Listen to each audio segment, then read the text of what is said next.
Olá, boa tarde.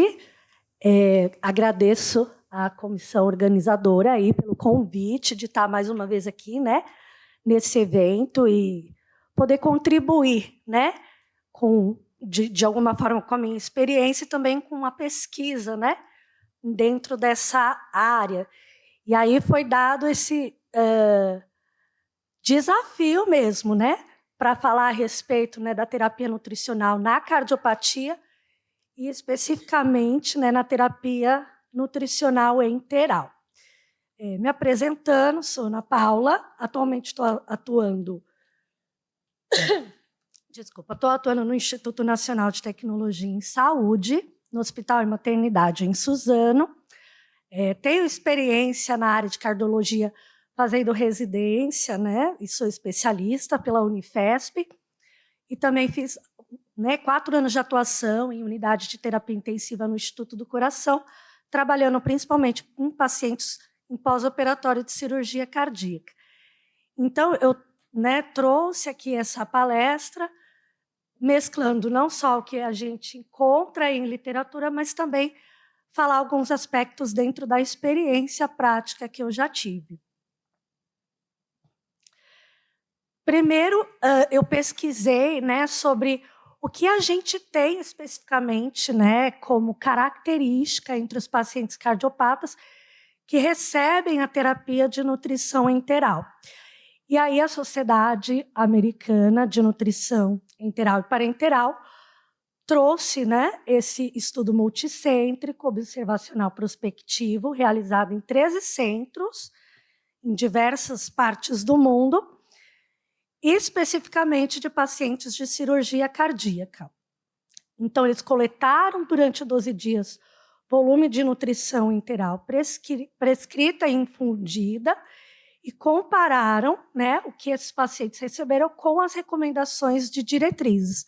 Não diretrizes específicas, porque a gente vai ver mais adiante que ainda nós não temos diretrizes específicas de terapia nutricional na cardiopatia, mas fizeram essa comparação. E aí, foi incluído no estudo um total de 237 pacientes, sendo a nutrição enteral a via escolhida em 79% dos casos. E aí, o que eles encontraram de resultado? Nesses pacientes, a média de tempo de início dessa terapia ocorreu em 45 horas. Quando eles olhavam para a parte da terapia de nutrição parenteral, já demorava um pouquinho mais, entre 113 horas ali da admissão do paciente que iria se iniciar essa terapia nutricional parenteral.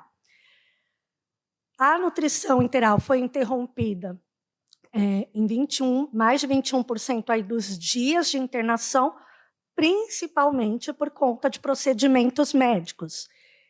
E pensando no tipo de dieta, o uso das soluções poliméricas dentro desse estudo foi predominante. E aí, com relação à nutrição parenteral, eles encontraram bastante a estratégia de redução de ácido graxo e do óleo de soja nesses pacientes. E aí, o que eles encontraram quando compararam o que o paciente recebeu com essas taxas de adequação de energia e de proteína, que cerca de 44,2% não atingiam as necessidades energéticas e 39,7% também não atingiam as necessidades proteicas. E aí eu trouxe também esse estudo que foi realizado no Rio Grande do Sul com pacientes cardiopatas, em unidade de terapia intensiva, pacientes críticos, que também fizeram essa comparação entre o que foi recebido em termos de oferta proteica e calórica e o que eles encontraram nos desfechos. E aí, eu acho que o que mais me chamou a atenção dentro desse estudo é que aqueles pacientes que receberam abaixo das necessidades nutricionais, eles tinham 1,4 vezes mais chance de morrer. O estudo até trouxe também algumas questões, né, para serem analisadas quando você pensa, né, nesse resultado, que as recomendações que eles compararam, elas não eram baseadas na calorimetria indireta, que a gente sabe que é o padrão ouro para a gente estimar a necessidade aí energética, mas sim utilizaram também recomendações em outras populações de doentes críticos. Mas eu acho aí um dado interessante e que chama muita atenção, que o paciente que a gente não consegue atingir aí as necessidades nutricionais, eles vão ter sim um aumento aí na taxa de mortalidade. E aí, pensando, né, qual é, então, como que nós vamos nortear a nossa terapia nutricional integral nesses pacientes? Não temos uma diretriz voltada para esse público, para essa população específica do paciente cardiopata. Então, o que a gente utiliza hoje são as diretrizes de pacientes críticos, população geral, né, de pacientes críticos das grandes sociedades de nutrição. Mas a Aspen está fazendo uma consulta pública sobre terapia nutricional no perioperatório de cirurgia cardíaca, inclusive até dia 31 de maio, né, que os profissionais podem dar as suas opiniões. E imagino que daqui, né, a um período aí não muito longo, a gente já tem alguma ideia, né, de como se nortear para essa população específica em cirurgia cardíaca. E aí, falando, né, sobre as diretrizes que nós temos de paciente crítico, a gente tem grandes sociedades, né? A Sociedade Europeia de Nutrição Enteral Parenteral, temos também a americana e a brasileira. E todas elas, né, sempre elas vão trazer mais ou menos o mesmo aí, pensamento e raciocínio na decisão de iniciar a terapia nutricional enteral nesses pacientes. Primeiro, a primeira pergunta, né, que você vai fazer é se esse paciente ele tem a possibilidade de usar, né, a via oral, a alimentação oral, como forma de alimentação. Se ele não tem essa possibilidade, então aí você vai pensar numa via alternativa de alimentação. Pode ser a enteral, ou se o trato gastrointestinal não puder ser utilizado, você vai pensar na parenteral, né, que é assunto para a próxima palestra. Então, todas elas vão ter esse mesmo raciocínio, todas elas vão indicar terapia nutricional enteral precoce, monitoramento, adequação, né, das metas energéticas e proteicas num certo período de tempo, observando principalmente, né, o estado nutricional do paciente. Esse paciente está desnutrido, ele não está desnutrido, a tolerância, os parâmetros clínicos do paciente. E aí, falando, né, sobre as recomendações de paciente crítico da Sociedade Europeia, ela traz como uma de primeira importância a gente tentar fazer a avaliação clínica geral desse paciente. Às vezes não é possível, a gente sabe, para quem está ali em unidade de terapia intensiva, dependendo do grau de estabilidade ou instabilidade do paciente, se o paciente está consciente ou não, nem sempre a gente vai conseguir todos esses dados, mas é importante a gente pensar numa anamnese, se existe uma perda de peso não intencional, se anterior né, à internação o paciente ele teve uma redução de desempenho físico, se no exame físico a gente percebe perda da força e da massa muscular, a avaliação da composição corporal como um todo. Nem sempre isso é possível quando a gente pensa em paciente crítico, mas a diretriz ela traz aí a importância, até para a gente nortear daqui para frente como que a gente vai decidir a conduta. Dieta via oral sempre vai ser a via preferencial, e aí o que a Sociedade Europeia traz é que, se entre 3 a 7 dias o paciente ele não consegue atingir pelo menos 70% das suas necessidades nutricionais, aí sim a gente tem aí como recomendação uma via alternativa de alimentação. E aí, lendo, eu trouxe assim de forma mais resumida, né, e pensando na prática clínica e na realidade do paciente cardiopata, os principais desafios e as principais dúvidas que surgem na nossa prática clínica, se aquele paciente pode realmente receber ou não a terapia nutricional. E o que os guidelines trazem? O paciente que está em ECMO, né, com a oxigenação por membrana extracorpórea, ele pode receber? Pode. Se o paciente ele teve uma lesão cerebral vascular, isquêmica ou hemorrágica, se ele teve, né, fez uma cirurgia de aorta abdominal, está em posição de prona, ou se ele está recebendo um bloqueador neuromuscular, se ele está apresentando diarreia. Essas não são contraindicações absolutas, né, de terapia, de início da terapia de nutrição enteral. Então, a gente pode, sim, olhar para esse paciente dentro dessa realidade e pensar em iniciar a conduta.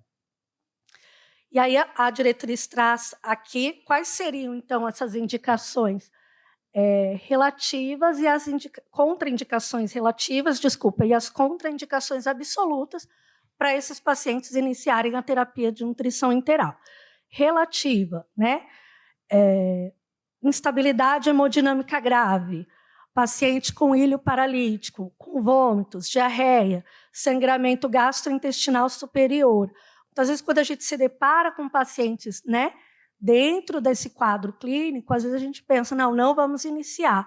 Mas o que é importante é uma discussão multidisciplinar e com a equipe médica para entender, né, o quadro clínico atual do paciente e qual o prognóstico, né? Como é que ele vai evoluir? Por que essa instabilidade hemodinâmica ela vai permanecer? Ele vai fazer uso de vasopressor? Ele vai usar algum dispositivo de assistência circulatória? Ele vai estabilizar, né? O ilho paralítico, isso é algo metabólico? É temporário? É porque no pós-operatório? Quando a gente pensa em vômito e diarreia, é por uma condição medicamentosa, é um baixo débito que vai ser melhorado daqui para frente? O sangramento gastrointestinal superior, isso é algo, de repente, residual, né, de alguma lesão anterior? Esse sangramento é ativo? Vai realizar algum procedimento para que esse sangramento não continue? Então, eu não posso bater o martelo e dizer não vou iniciar a terapia nutricional enteral nesses casos. Mas a diretriz traz as contraindicações absolutas. Na obstrução intestinal, na isquemia gastrointestinal grave e em fístulas de alto débito. Então, esses pacientes realmente, até que esse quadro possa ser 100% resolvido, não dá para a gente pensar em iniciar a terapia de nutrição enteral. E aí, quando que a gente inicia, né? Que traz as diretrizes? O ideal é a terapia nutricional precoce, entre 24 a 48 horas. A gente pode pensar em esperar um pouquinho, né? Um atraso no início dessa nutrição enteral nos pacientes que eles, na hora que você faz a triagem nutricional, eles têm baixo risco, eles são pacientes bem nutridos, né? Previamente bem nutridos, e que se espera que eles retornem à ingestão oral voluntária entre 5 e 7 dias, talvez não seja, né, a primeira linha de decisão iniciar a terapia enteral. E sempre pensar, quando iniciar a nutrição enteral, evoluir e progredir com cautela em pacientes com risco da síndrome de realimentação ou aqueles que apresentam uma intolerância importante do trato gastrointestinal, né? Uma distensão, uma dor.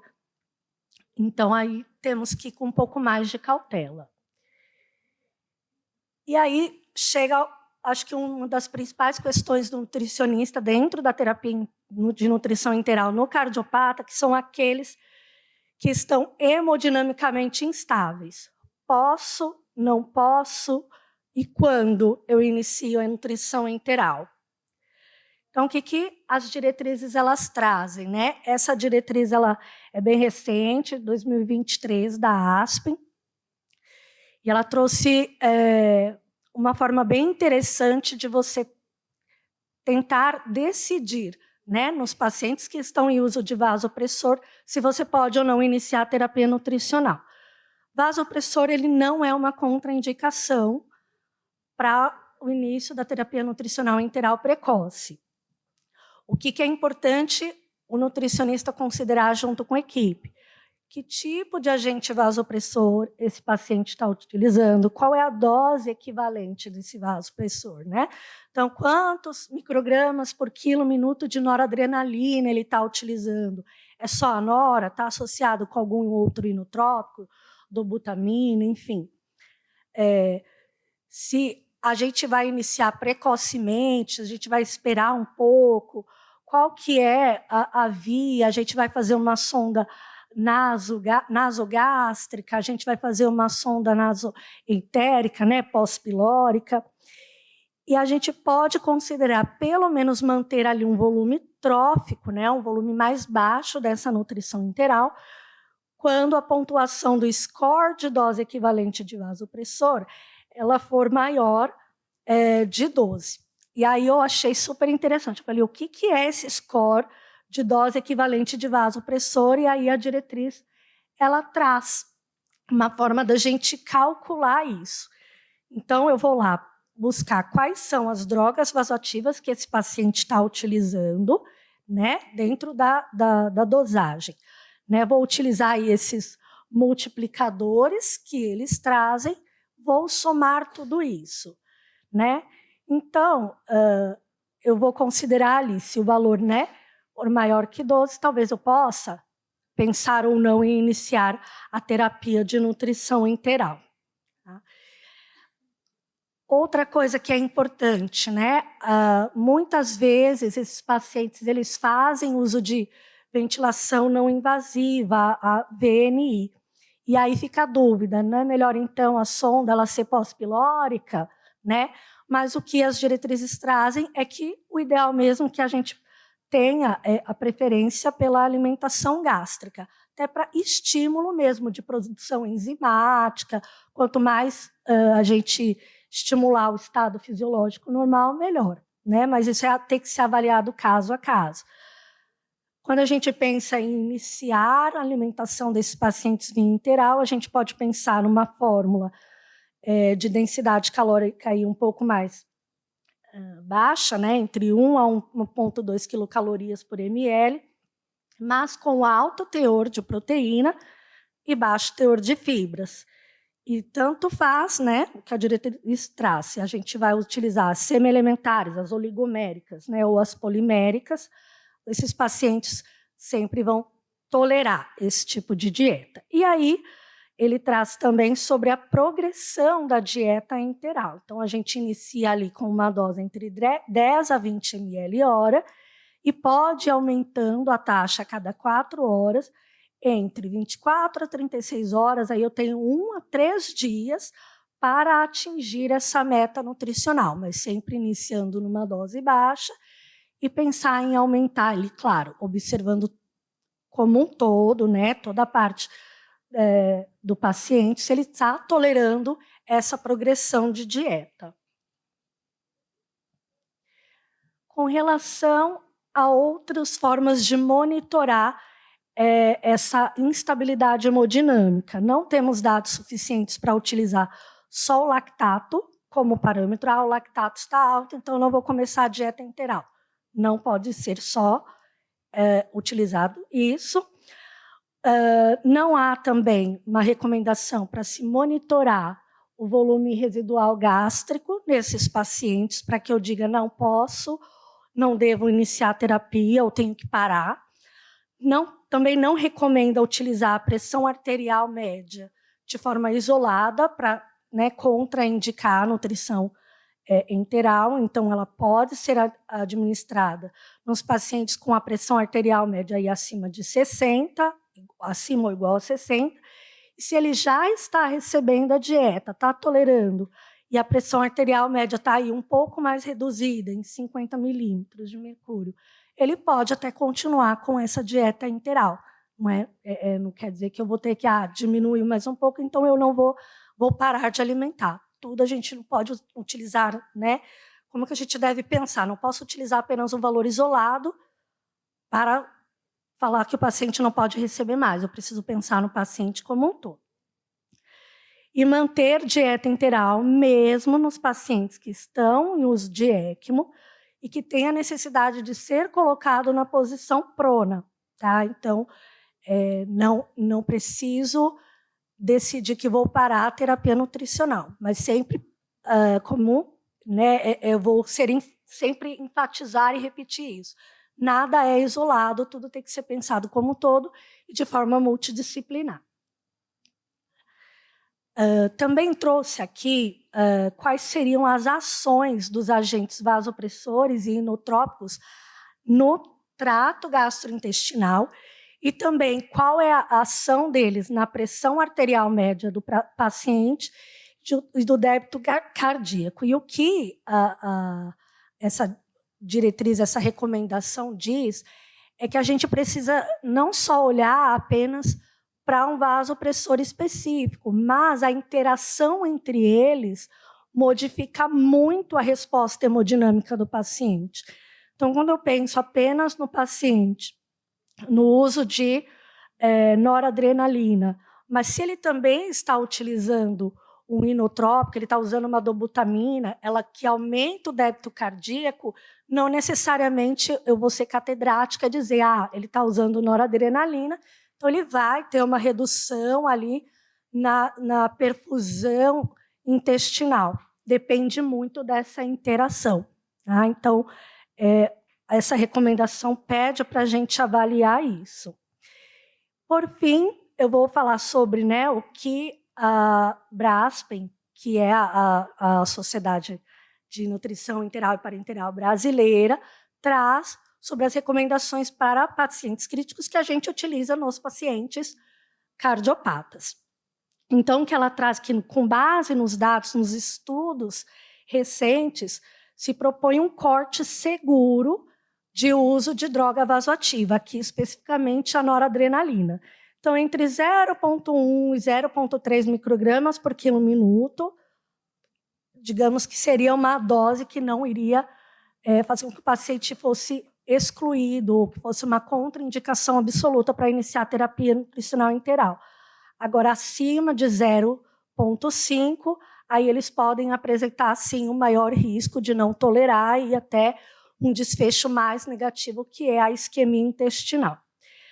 E esse estudo também sugeriu iniciar a nutrição em doses baixas, de 10 a 20 ml por hora, com uma evolução com cautela, observando a tolerância que esse paciente tem, ensino apresentador, distensão abdominal, aumento de refluxo gastroesofágico, ausência de eliminação de flatos ou fezes, que pode indicar ali, então, uma obstrução, ruídos hidroaéreos ausentes ou diminuídos, piora da acidose metabólica, que também é um parâmetro que pode demonstrar que o paciente está hipoperfundido. E ele traz uma informação bastante interessante, considerar para esses pacientes o uso da fórmula oligomérica, porque ela vai minimizar o consumo de oxigênio pelo intestino. Então, quando a gente olha para as recomendações europeias e americanas, fala sobre a dieta polimérica, mas a brasileira traz aí para a gente considerar a fórmula oligomérica como forma, digamos assim, de poupar um pouco e minimizar o consumo de oxigênio pelo intestino. Fala também a respeito do cuidado que deve se ter em iniciar, em pacientes que estão em fase de ressuscitação volêmica, pacientes que estão muito hipotensos, com os sinais de tolerância gastrointestinal, lactato sérico elevado, com acidose metabólica grave, ou naqueles em que a dose de droga vasoativa está em ascensão. Todo esse conjunto de sinais está demonstrando para a gente que o quadro clínico do paciente é de uma instabilidade hemodinâmica mais séria. E na instabilidade hemodinâmica, a gente sabe que não é o momento mais adequado, de repente, de você pensar em iniciar terapia nutricional enteral, mas é sempre ver caso a caso. E a presença de acidose lática pode indicar a existência de instabilidade hemodinâmica e comprometimento da microperfusão tecidual.